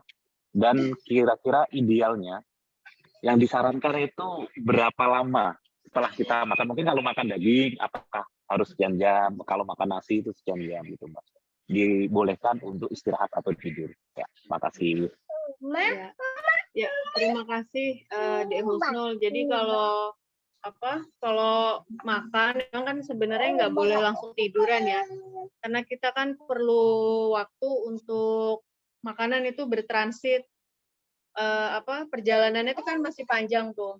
Jadi kalau disarankan tuh 30 menit setelah makan baru tuh kita bisa rebahan segala macam. Tapi kalau baru banget makan kemudian tiduran itu kalau orang Jawa bilang sutuen ya. Jadi perutnya akan lebih sering sakit, kemudian pencernaannya jadi nggak beres, pola BAB-nya jadi terganggu segala macam. Ya itu tadi karena belum selesai, belum tuntas dia makanan itu untuk bertransit gitu. Kalau daging kambing betul. Jadi kalau daging itu betul. Jadi kalau di mulut aja belum selesai dikunyah, kemudian udah ditelan, ya akan bikin sakit perut yang bawah gitu. Karena kan yang ada gigi aja susah cerna ya. Apalagi yang di bagian bawah itu kan cuma mengandalkan gerakan usus dan enzim-enzim saja gitu. Jadinya akan sistem pencernaan kita akan bekerja lebih keras gitu. Dan itu kurang baik juga gitu. Gitu sih Dek, paling 30 menit sih setelah makan baru bisa agak rebahan sedikit-sedikit gitu. Apalagi makanan yang lebih keras ya, jadi harus agak lama gitu. Dan kalau habis makan juga sebenarnya nggak boleh langsung jingkrak-jingkrak atau olahraga, itu juga bikin sakit perut gitu. Betul. Kalau sop daging kambing Jakarta Timur mana ya? Saya juga nggak tahu itu. Yang jelas di dekat rumah saya ada tagline kambing enak. Kalau ada yang mau main silahkan. Kusaki itu lo paham. Cilangkap banyak itu daging. Nah, ada yang di Cilangkap. Ada langganannya itu tuh. Oh, yang deket buletan kayak langganannya Gus Ulil itu. Orang-orang PB kayak sering di situ ya. Pasar Rebo ada Mbak di Gentong atau di Oh, Menteng itu enak tuh. Gentong. Ya habis ini sharing lah makanan-makanan enak kambing dan sapi. Karena ternyata aman. Tapi habis itu jangan ini sih. Yang penting jangan banyak lemak, jangan asin-asin gitu aja. Mbak Salma, ini kan ntar, ada dalam ini jam berapa? Kamar Jakarta ini. Sorry. Aku mau nanya nih. Boleh nggak sih? Masih dibuka kan? Masih. Ya terkait lingkaran perut tadi tuh loh. Kan Dokter Febri udah, masih ada. Ya lingkaran perut. Oke lah. Sebenarnya ada nggak sih selain kayak olahraga terus pola makan terus kita atur sebelum jam-jamnya itu loh Mbak. Kadang kita malam kan nggak tahu ya. Apa ada ketentuan jam gitu. Maksudnya pun nggak membentuk banget. Tapi ada mungkin step gitu, mungkin pembatasan waktu yang mungkin alangkah bagusnya ketika sebelum jam berapa itu berhenti mengkonsumsi makanan atau gimana. Mungkin itu. Mungkin Dek Febri mau menjawab tadi masalah lingkar perut. Orangnya masih ada nggak? Kalau nggak ada, saya coba jawab ya. Jadi tadi apa pertanyaannya? Lingkar perut ya? Oh, terus masalah ini ya sama malam pembatasan waktu gitu-gitu. Iya, Karena kan emang ada namanya irama sirkadian kalau di medis itu. Irama sirkadian itu kalau di waktu malam, maka itu metabolisme tubuh itu akan berubah, akan berbeda dengan saat siang. Jadi kalau saat malam, katanya sih di atas jam 7 malam, kalau kita makan segala macam itu tidak termetabolisme dengan baik oleh tubuh. Nah, itu yang akan membuat mungkin akan lemak-lemaknya itu akan lebih tidak bisa tercerna lah dan segala macam seperti itu. Jadi kalau bisa sih memang kalau makan berat jangan di atas jam 7 malam sih kalau bisa gitu. Tapi kalau emang udah lapar banget ya nggak apa-apa, tapi yang penting jangan langsung tiduran gitu aja. Kalau langsung tiduran kan nanti sakit perut ya. Oke, thank you Mbak Rohmat dan Bu Dok. Ya, sama-sama. Nggak kerasa ini mau 9:30 Mbak Salma. Iya. Antusias banget ini teman-teman yang Kamaru 2010. Mbak, aku terakhir ya mau nanya ya. Ini kan pertanyaan suami sih sebetulnya. Kalau minum kopi pahit itu mengurangi asam lambung nggak, Mbak? Atau itu cuma doang? Katanya mengurangi deh kalau kopi pahit itu. Tapi untuk sumber ininya yang pastinya jurnalnya saya belum dapat sih. Cuma dari dosen saya juga bilang kalau orang yang punya penyakit lambung minum kopi pahit katanya bagus katanya. Tapi saya juga belum tahu sih benar apa enggaknya. Ya. Itu sih Mbak tadi penasaran katanya, disuruh nanyain. Boleh. Nanti coba aku cari tahu juga ya.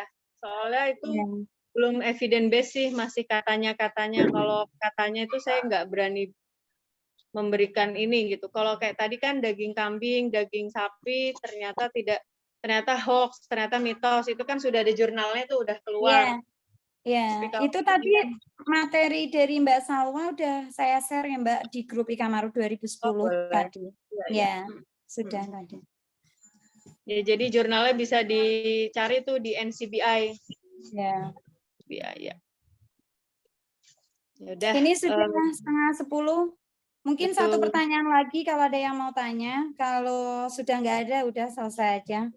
Kasihan Mbak Salwa.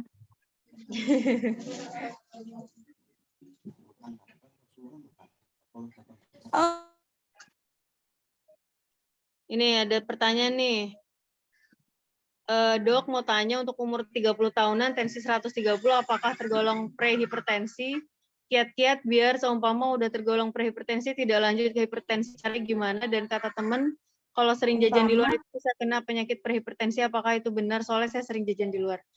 Nah, memang kan betul itu kalau kita lihat klasifikasi hipertensi menurut GNC 8 ya sekarang ya. Itu tensi tinggi itu kan kalau sistolnya yang atas itu di atas 140, yang diastol di atas 90. Jadi di antara 120 dan 140, misalnya 130 sudah termasuk prehipertensi, apalagi usia 30 tahunan, itu memang betul. Kiat-kiatnya apa? Jadi ada namanya hipertensi hipertensi familial ya. Jadi yang karena genetik gitu. Jadi misalnya memang di keluarga itu turunannya itu semuanya darah tinggi. Itu juga mempengaruhi. Tapi kalau emang di keluarga nggak ada yang darah tinggi tapi dia udah umur 30 tahun udah 130 ya udah mulai warning sign gitu, udah mulai hati-hati, makanan harus mulai dijaga, kemudian olahraga gitu. Terus harus mulai mengurangi garam, nggak boleh makan, udah mulai ngerem ikan asin seperti itu. Karena ikan asin kan kadar garamnya tinggi banget ya. Gitu. Santan-santan juga mulai dikurangin kalau udah kayak gitu. Ada pertanyaan lagi ya kayaknya ya.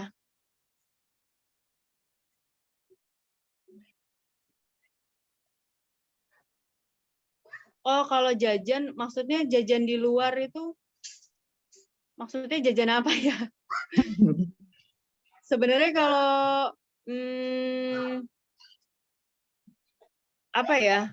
Kalau jajan di luar mungkin kayak seblak atau nasi goreng apa itu kan orang jual asal enak ya. Kalau enak itu kan cenderung yang rasanya itu pas. Jadi mungkin dia banyakin garamnya atau banyakin penyedap rasanya segala macam. Jadi mendukung untuk terjadinya prehipertensi ya masuk-masuk aja sih sebenarnya.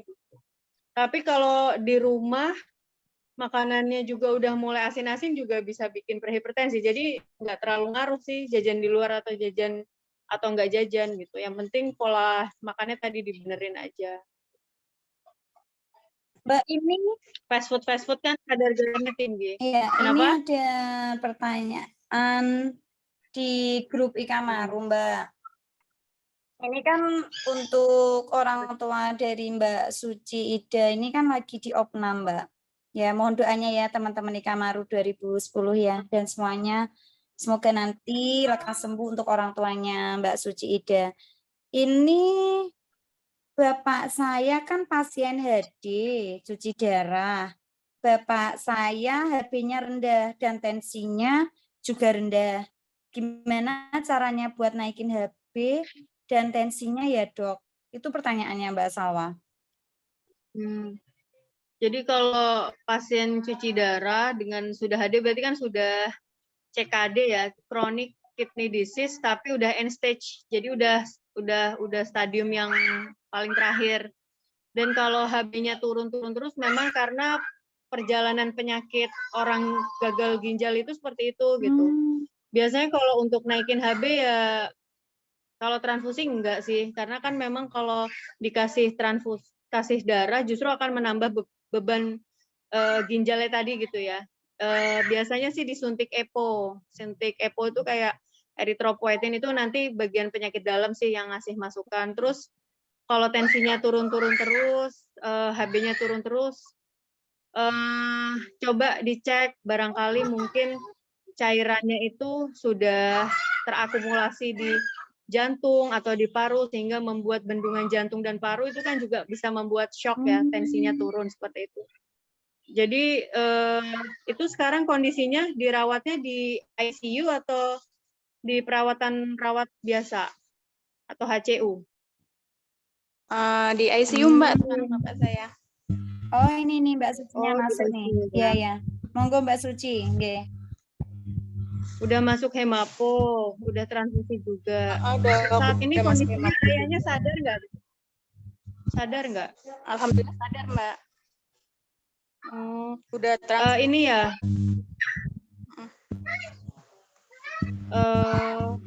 Terus cuci darah terakhir kapan? Barusan Dok, kan seminggu Bapak saya kan HD-nya seminggu 2 kali. Bunda Mbak, rumah sakit harapan Bunda. Hmm. Ya emang agak susah sih kalau pasien cuci darah Udah itu. emang agak susah, Mbak. Iya memang. Disuruh Tapi transfusi kan nggak udah boleh. kantong tadi. Oh, tapi nggak boleh berputus asa ya, tetap mintanya sama Allah, siapa tahu kan Allah yang maha menyembuhkan. Cuma memang kalau pengalaman saya tuh dulu pernah buat penelitian pasien cuci darah itu, yang pasien yang tensinya turun-turun terus itu ternyata dia memang ada shock kardiogenik karena ada kerusakan, jadi dia itu ada jantung koroner yang tidak terlihat.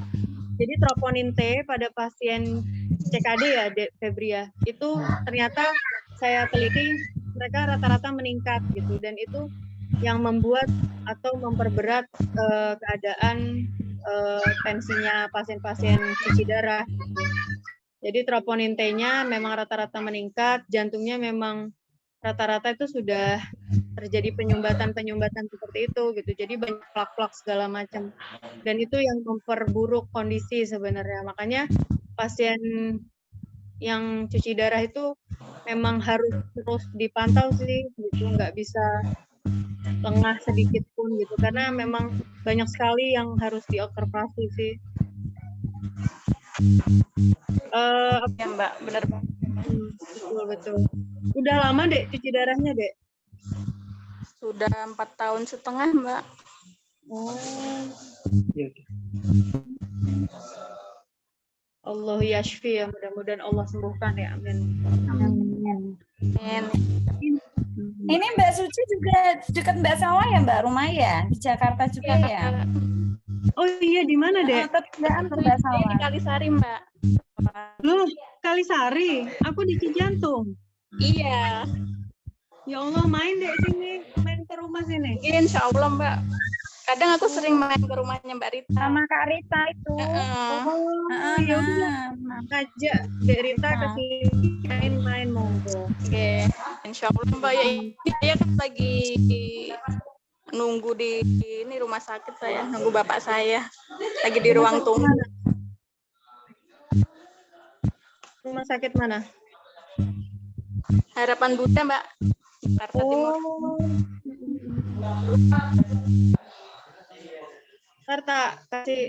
Ntar ini deh, kamu WA aku aja deh personal, nanti tak kenalin dokternya kalau ada kesulitan. Iya Mbak, ntar deh.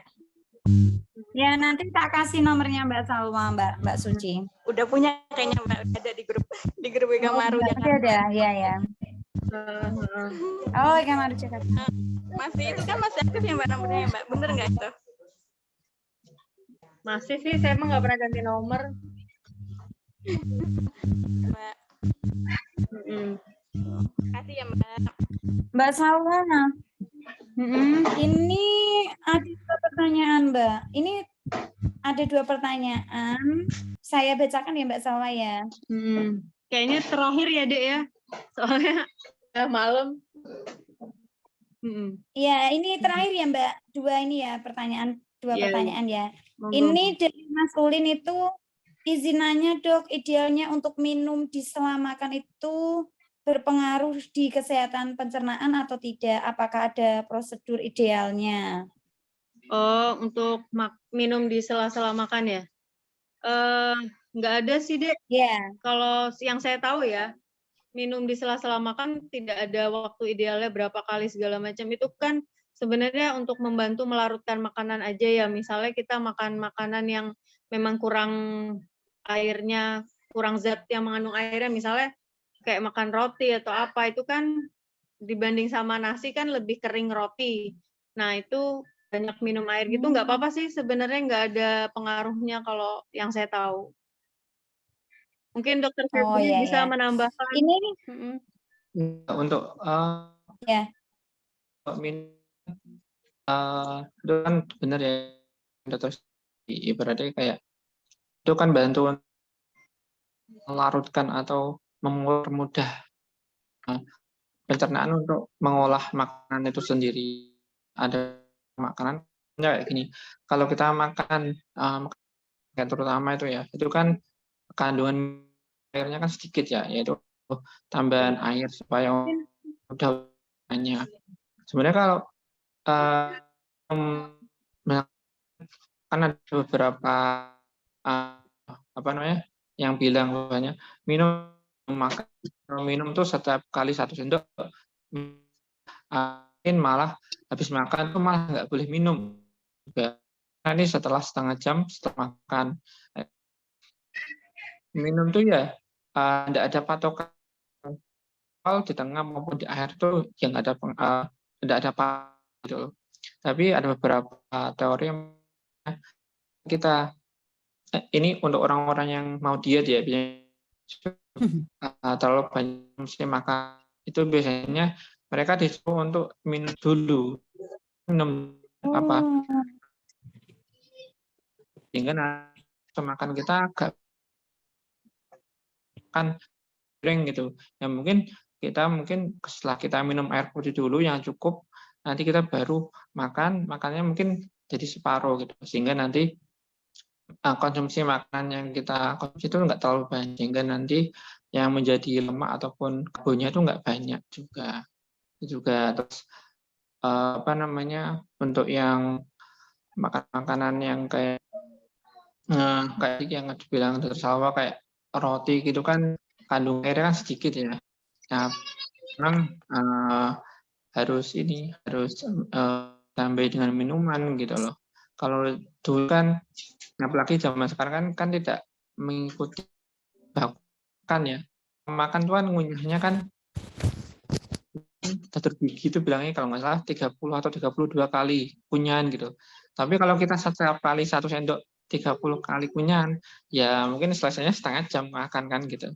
Padahal kita lihat sendiri, saya sendiri aja kadang makan paling 5-10 menit kayak gitu. Kalau kita analogikan itu sampai 1 piring, nggak mungkin habis dengan waktu secepat itu gitu. Nah, makanya itu dibantu dengan air, dibantulah dengan apa namanya buah-buahan mengandung air yang banyak kayak semangka, kayak melon itu kan banyak kandungan air, sehingga nanti kita tuh pencernaan lebih mudah. Terus juga untuk makan makanan yang kayak daging itu kan pengolahannya lama ya, sehingga butuh butuh ya mineral, ya butuh cara agak lama, sehingga nanti di pencernaan pun juga diolahnya lebih cepat gitu. Ya. Mbak Salwa? Ya. Mbak, ini satu pertanyaan lagi ya, satu terakhir ya ini ya teman-teman ya. Dok nanya di luar topik hipertensi, tiap pagi sehabis bangun tidur kondisi perut masih kosong dan langsung konsumsi lemon campur air saja. Apakah bahaya atau bagaimana untuk lambung yang masih normal? Terima kasih. Yang jelas lemon itu kan asidnya tinggi ya. Kalau memang perutnya itu masih kosong, kalau dia memang lambung normal ya, maksudnya dia emang nggak pernah sakit lambung atau apa ya, kayaknya nggak apa-apa sih deh. Itu kan antioksidannya juga tinggi. Cuma kalau untuk pasien-pasien yang dia sudah ada riwayat gastritis, sudah ada riwayat asam lambung, atau misalnya memang dia pencernaannya suka bermasalah, saya sih nggak sarankan kalau dalam keadaan kosong perut, karena itu akan memicu asam lambungnya meningkat lagi seperti itu. Nggih. Ya, sudah terjawab semuanya pertanyaan-pertanyaannya. Ini sudah malam juga ya Mbak Salwa ya. Pokoknya intinya makasih banyak ya Mbak Salwa ya, malam ini sudah berkesempatan berbagi ilmu sama Mbak Salwa, sangat bermanfaat sekali. Mas Febri juga, Dr. Febri juga, makasih banyak udah nambah ilmu. Oh iya Mbak Salwa dapat salam dari Mbak Laila, katanya belum bisa gabung, masih di jalan tadi katanya. Itu aja sih Mbak. Nggih. Ya, apa-apa. Nggih. Ya pokoknya saya juga terima kasih sudah bisa sharing-sharing, ngobrol-ngobrol di sini di Ikamaru 2010 ya. Saya doain semoga semuanya kompak, makin solid, terus makin berkah di segala urusannya, terus dikabulkan hajat-hajatnya gitu ya. Amin. Ya mohon doanya, insya Allah saya akhir bulan ini mau lahiran anak ketiga, minta doanya ya. Amin. Nggih. Nanti semoga dilancarkan ya Mbak dari teman-teman Ikan Maru, Amin. mendoakan Mbak Salwanya sehat, terus Amin. adiknya juga sehat, amin. Semuanya Amin. sehat pokoknya, amin. Iya. Mbak Salwa Yang itu kalau ke aja. Jakarta siapa aja kalau mau main monggo ya, silahkan. Nggih. Mbak Salwa kalau mau live grup Mbak Salwa, matur suwun Mbak Salwa. Nggih, sami-sami. Saya keluar dulu ya, Dek ya. Assalamualaikum warahmatullahi wabarakatuh. Waalaikumsalam warahmatullahi wabarakatuh. Waalaikumsalam warahmatullahi wabarakatuh.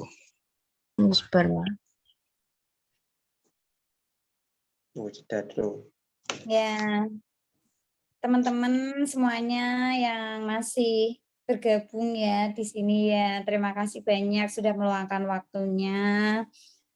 Terus Mas Febri, makasih ya Mas. Masih ini Mas Febri masih ada ya? Oh iya. Ngapura nih ya Mas, tadi sempat tak japri, soalnya kan memang tadi Mbak Salwa nanyain yang dokter itu tadi kan, biar itu ya nanti saling sambung menyambung gitu ya, komunikatif jadinya kan. Soalnya jujur Mas, saya kan memang itu ya nggak begitu itu ya tentang kesehatan memang, karena kan memang terjunnya di lembaga keuangan ya. Makasih banyak. Terus yang lain teman-teman terima kasih banyak sudah meluangkan waktunya di malam hari ini. Semoga bermanfaat apa yang disampaikan Mas Dr. Febri dan Mbak Salwa ya. Nanti ya di lain kesempatan, di lain waktu kita akan ngaji bareng lagi dengan tema-tema yang lainnya lagi ya. Saya sebagai pembawa acara malam hari ini mengucapkan terima kasih atas kesempatannya, kehadiran panjenengan sedoyo. Mohon maaf atas segala tutur kata atau kekhilafan yang sudah saya lakukan, baik yang saya sengaja maupun tidak. Terus buat tim ngaji Ikan Maru 2010, terima kasih banyak atas waktunya, kesempatannya, tenaganya, semuanya. Terima kasih. Semoga Ikan Maru 2010 makin kompak, makin solid, makin bersatu. Amin, amin ya robbal alamin. Sehat untuk semuanya, rezekinya berlimpah. Yang belum dipertemukan jodohnya yang terbaik. Amin, amin paling khusus buat Mas Hasan. Amin. Buat yang lainnya yang sudah berkeluarga, semoga selalu menjadi keluarga yang sakinah mawaddah warahmah, anaknya sehat, rezekinya semuanya lancar. Amin. Itu saja. Terima kasih banyak. Wallahul muwaffiq ila aqwamit thoriq. Wassalamualaikum warahmatullahi wabarakatuh. Terima kasih banyak yang mau live group, silakan selamat beristirahat, selamat malam minggu semuanya. Recording is stopped.